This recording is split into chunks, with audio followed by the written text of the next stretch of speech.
ಪ್ರಿಯರೇ, ಮಾನ್ಯ ಡಿ.ವಿ.ಜಿ. ಅವರ ಮಂಕುತಿಮ್ಮನ ಕಗ್ಗದ ಹೊತ್ತಿಗೆಯಿಂದ ದಿನಕ್ಕೊಂದು ಕಗ್ಗದ ಸರಳ ತಾತ್ಪರ್ಯವೇ ಜ್ಞಾನವೇ ಬೆಳಕು ಕಗ್ಗ ಮಾಲಿಕೆಯನ್ನು ಆಲಿಸುತ್ತಿರುವ ತಮಗೆಲ್ಲರಿಗೂ ಶರಣು ಶರಣಾರ್ಥಿ. ಕಗ್ಗ ವ್ಯಾಖ್ಯಾನದಲ್ಲಿ ನಾನು ನಿಮ್ಮೊಂದಿಗೆ ಕರುಣಾಕರ ಬೆಳಕೋರು. ನಿಮ್ಮೆಲ್ಲರ ಸಹಕಾರದಿಂದ ಕಗ್ಗ ಸರಣಿಯು 300ನೇ ದಿನದ ಸರಣಿ ಸಂಚಿಕೆಯ ಹಾದಿಯಲ್ಲಿದ್ದೇವೆ. ಆರಂಭಿಸಿದ ದಿನದಿಂದ ಇದುವರೆಗೂ ನಮ್ಮ ಯೂಟ್ಯೂಬ್ ಚಾನಲ್ಗೆ ಸುಮಾರು 34,000 ಮಂದಿ ವೀಕ್ಷಣೆ ಮಾಡಿರುವುದು ವಿಶೇಷವಾಗಿದೆ. ಮುಂದಿನ ದಿನಗಳಲ್ಲಿ ಕೂಡ ನಿಮ್ಮೆಲ್ಲರ ಸಹಕಾರವನ್ನು ಬಯಸುತ್ತಾ ಈ 300ನೇ ದಿನದ ಸರಣಿ ಸಂಚಿಕೆಯಲ್ಲಿ ಡಾಕ್ಟರ್ ರೋಹಿಣಿ ಮೋಹನ್ ಮತ್ತು ವಿದ್ವಾನ್ ಸುರೇಶ್ ರಾವ್ ಅತ್ತೂರು ಅವರು ಒಂದೇ ಕಗ್ಗವನ್ನು ಜುಗಲ್ಬಂದಿಯಾಗಿ ಪ್ರಸ್ತುತಪಡಿಸಿದ್ದಾರೆ. ಮೊದಲಿಗೆ ವಿದ್ವಾನ್ ಸುರೇಶ್ ರಾವ್ ಅತ್ತೂರವರು ಹಾಡಲಿದ್ದಾರೆ. ಬಳಿಕ ಡಾಕ್ಟರ್ ರೋಹಿಣಿ ಮೋಹನ್ ಅವರು ಸಹನೆ ವಜ್ರದ ಕವಚ ಕಗ್ಗ ಮಾಲಿಕೆಯಿಂದ ಕಗ್ಗವನ್ನು ಪ್ರಸ್ತುತಪಡಿಸಲಿದ್ದಾರೆ.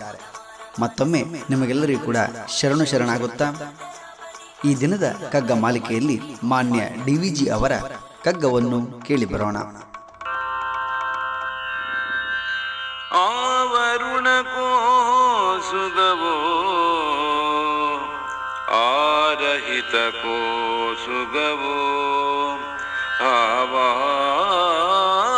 ಕಾರಣಕೋ ಆವ ಯೋಜನೆಗೋ ಆವರುಣಕೋ ಸುಗವೋ ಆರಹಿತಕೋ ಸುಗವೋ ಆವ ಕಾರಣಕೋ ಆವ ಯೋಜನೆಗೋ ನೋವನೀಂ ಪಡೆವುದೇ ದೈವೇಚ್ಛೆಯಾಗಿರದೆ ದೈವ ಕುರುಡೆನ್ನದಿರು ಮಂಕುತಿಮ್ಮ ದೈವ ಕುರುಡೆನ್ನದಿರು ಮಂಕುತಿಮ್ಮ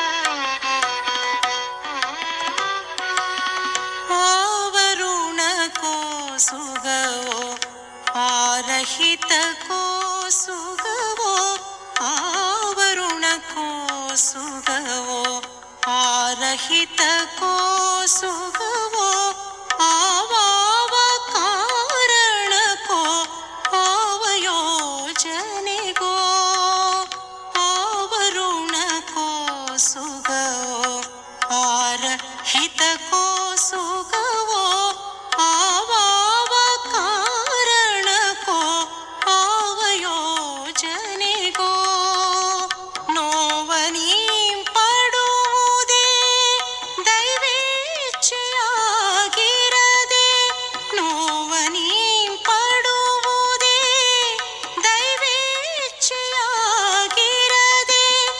ದೈವ ಕುರುಡೆನ್ನದಿರು ಮಂಕುತಿಮ್ಮ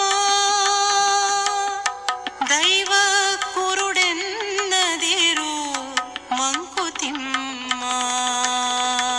ಪ್ರಿಯರೇ, ಋಣದ ಫಲವನ್ನು ತೀರಿಸಲು ಜೀವನವೆಂಬ ಕ್ರಿಯೆಯು ಈ ಭೂಮಿಯ ಮೇಲೆ ವಿಧಿಯ ಸಂಕಲ್ಪದಿಂದ ಸಂಪನ್ನಗೊಂಡಿದೆ.